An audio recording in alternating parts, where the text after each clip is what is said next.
सैनिक बॉर्डर पर रहता है और अचानक उस इनके पाँव में गोली, बड़ी कष्ट से हम लोग जो है चल करके एक दिन में 40 किलोमीटर, 38 किलोमीटर, 42 किलोमीटर इस तरह से। तो अभी तक कोई हमको पता ही नहीं चल रहा है, या ये मदद देखेगी ना देखेगा, या हमको पता मिलेगा कि नहीं मिलेगा, हमको उसका जवाब चाहिए। 1965-1971 के रियल हीरो आज झारखंड में अपना हक के लिए न्याय मांग रहे हैं, और आप भी राजभवन के पास आए हैं, इस पर क्या कहेंगे? बहुत ही शर्मनाक बात है कि हम लोग एक तरफ तो बोलते हैं कि हम सैनिक हैं, और बहुत सारी संस्था है जो यहाँ पर सैनिकों, पूर्व सैनिकों के बारे में देखभाल करती है, लेकिन आज आप सोचिए जो सैनिक बॉर्डर पर रहता है और अचानक उसका स्थिति इस तरह का हो जाता है कि रोड में आना पड़ता है और कोई ध्यान नहीं देता है। बहुत ही शर्म की बात है।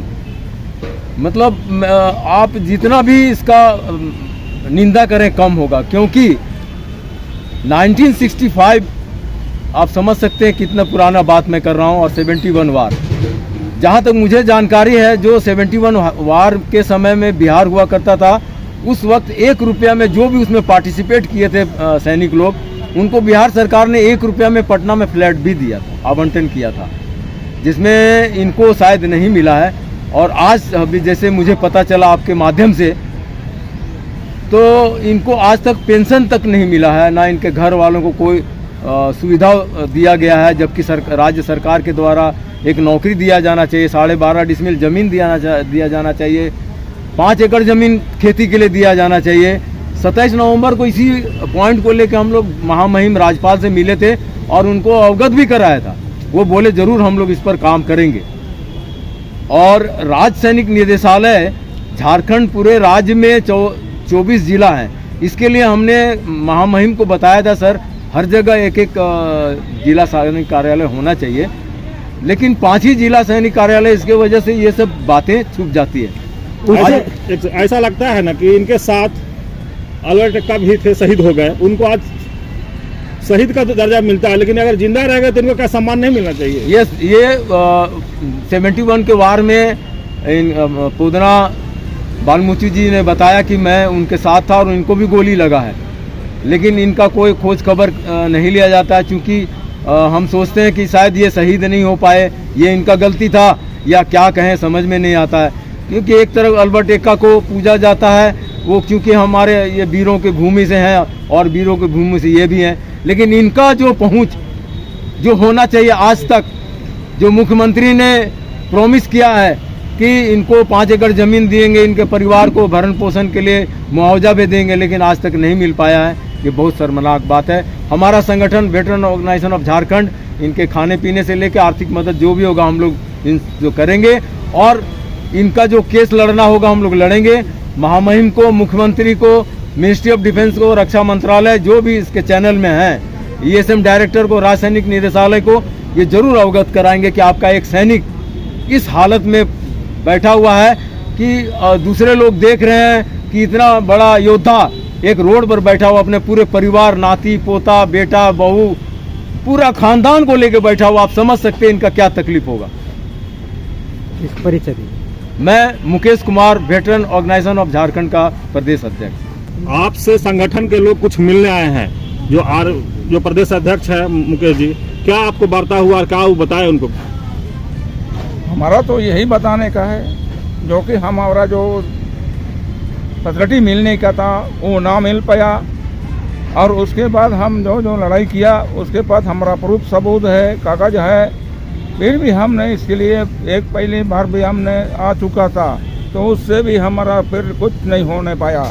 तो कुछ नहीं होने के कारण से हम अपना झारखंड सरकार को भी कागज दे चुका है इस बारे के लिए, और उसने इतना गलत कर दिया कि हमारा कोई सुनाई नहीं हो रहा है। तो अब सुनाई नहीं होने के कारण से मैं फिर 2 बार यहाँ पर आ चुके हैं झारखंड के, तो अभी तक कोई हमको पता ही नहीं चल रहा है, या ये मदद देखेगी ना देखेगा, या हमको पता मिलेगा कि नहीं मिलेगा, हमको उसका जवाब चाहिए।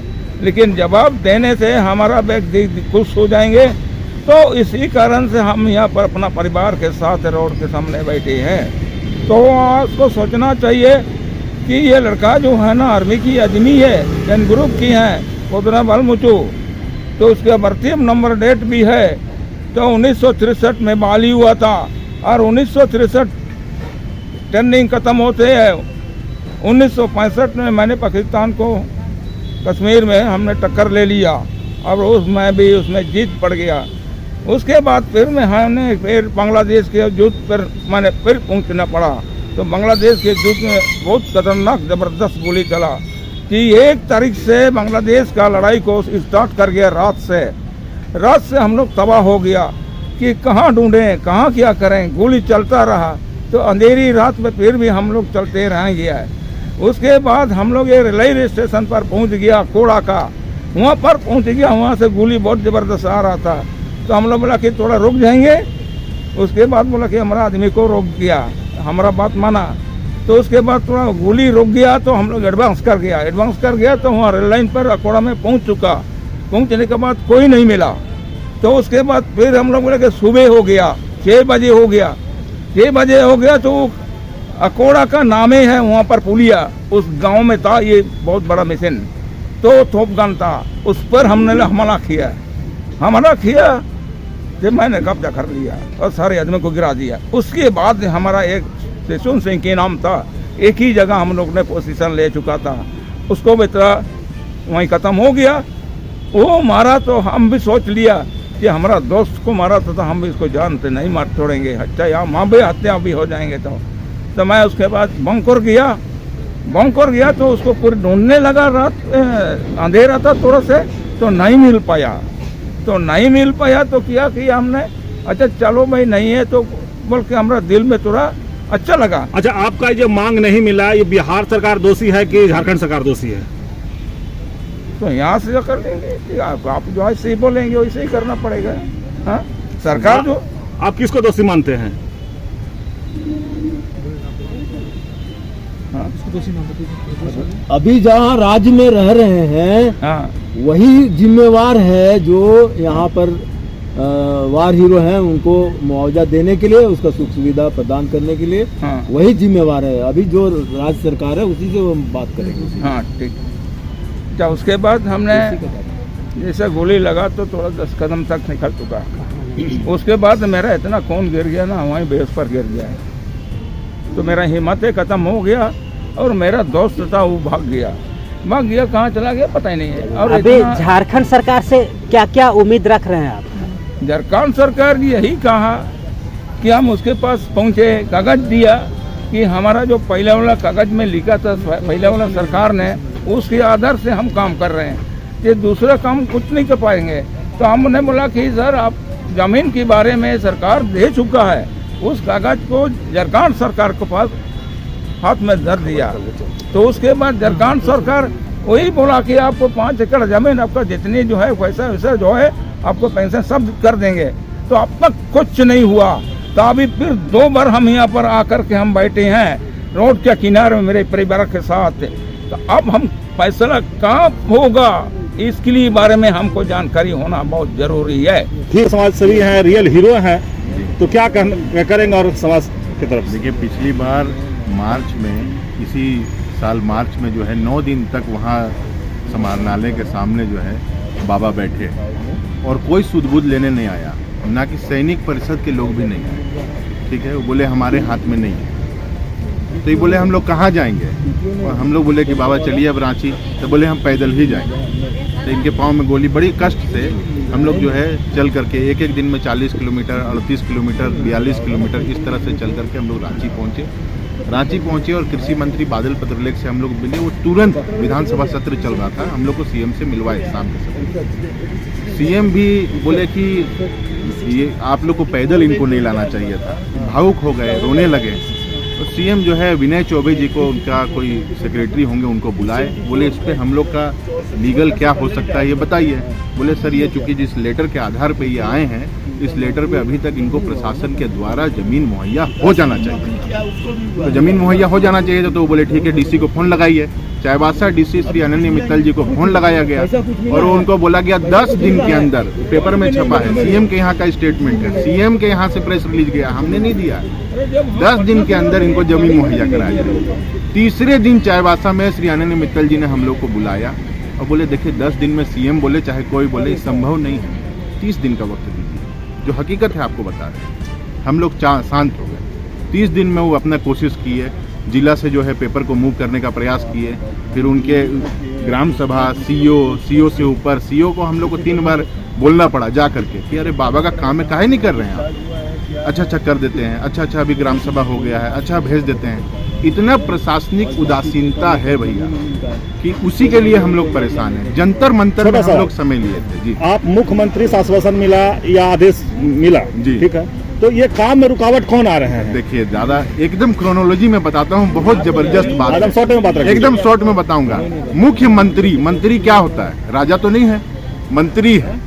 मंत्रियों का मुख्य कि किसका मंत्री है? जनता का मंत्री है, जनता का मुख्यमंत्री। तो जनता के मुख्यमंत्री है, जनता के सेवा के लिए ना बहाल किए गए हैं। भूखंड का मंत्री नहीं होता है, वहाँ रहने वाले निवासी जो वोटर होते हैं उसका मंत्री होता है। तो मुख्यमंत्री के निर्देश पे भी अगर नहीं करता है तो प्रशासनिक चूक और प्रशासनिक बवंडर पूरे देश में मचा हुआ है दादा। मेरा आपके माध्यम से यही आग्रह है कि मुख्यमंत्री को अब प्रशासनिक लोगों पे डंडा चलाना होगा और जनता को भी डंडा चलाना होगा, तब इनको होश ठिकाने आएगा। नौकर शाह का मतलब, प्रशासक का मतलब इनको भूल गए हैं, इनको समझ आना चाहिए। और अब जो ये बैठे हैं इनको मुझे लगता है कि 1-2 दिन के अंदर आ करके पहुंचाना चाहिए इनको कि आपका 5 एकड़ जमीन है, आप इस पे जाकर। आप दोबारा इस बात को मुख्यमंत्री के पास रखे कि आपका आदेश का भी अवहेलना होता है? बिल्कुल होता है। आप रखें इस बात को। नहीं, हम लोग अब देखिए, हम लोग पहली बार भी पहुंचे थे कि मंत्री के द्वारा पहुंचे। मुख्यमंत्री से मिलना साधारण है सर।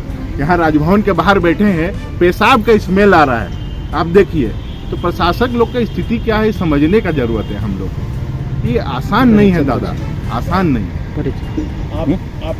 परिचय दे दीजिए। मेरा नाम सुनीत शर्मा है, मैं चाईबासा से पदयात्रा में साथ में आए थे। अब हम लोग न्याय के लिए जो है संघर्ष कर रहे हैं। आपके बाबा एक रियल हीरो हैं, ठीक है, जो 1965-1971 की लड़ाई एक तरह से जीत के आए हुए हैं, लेकिन सरकार की तरफ से कोई सम्मान अभी तक नहीं मिल पाया है। तो आपका क्या विचार और क्या मन में उठता होगा सरकार की तरफ? बहुत ही दुर्भाग्य की बात है।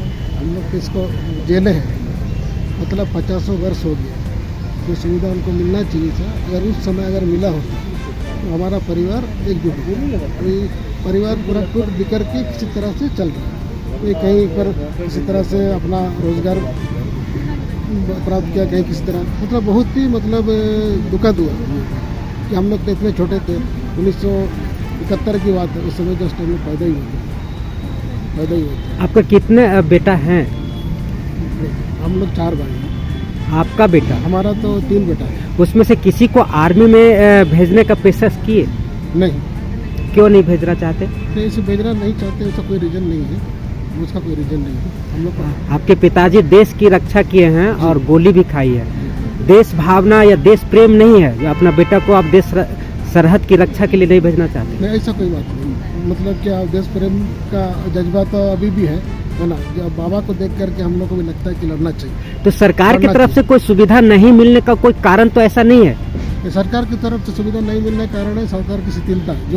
जो भी सरकार में बैठे हुए प्रशासन के लोग, प्रशासन को उनके दरवाजे तक पहुँचना चाहिए। एक सैनिक के दरवाजे तक पहुँचना चाहिए। अच्छा, आज के जमाना आपका बेटा भी मोबाइल रखता है, आप भी मोबाइल रखते होंगे, लेकिन एक हीरो जो किसको क्या बोलेंगे, फिल्मी हीरो, उसको बार बार लोग देखते हैं जी, और उसको बड़ा गौर से देखते हैं। लेकिन एक रियल हीरो तो आप लोग देखे कभी अपना, या आप लोग को बताने की कोशिश की है कि मेरे घर में एक रियल हीरो है?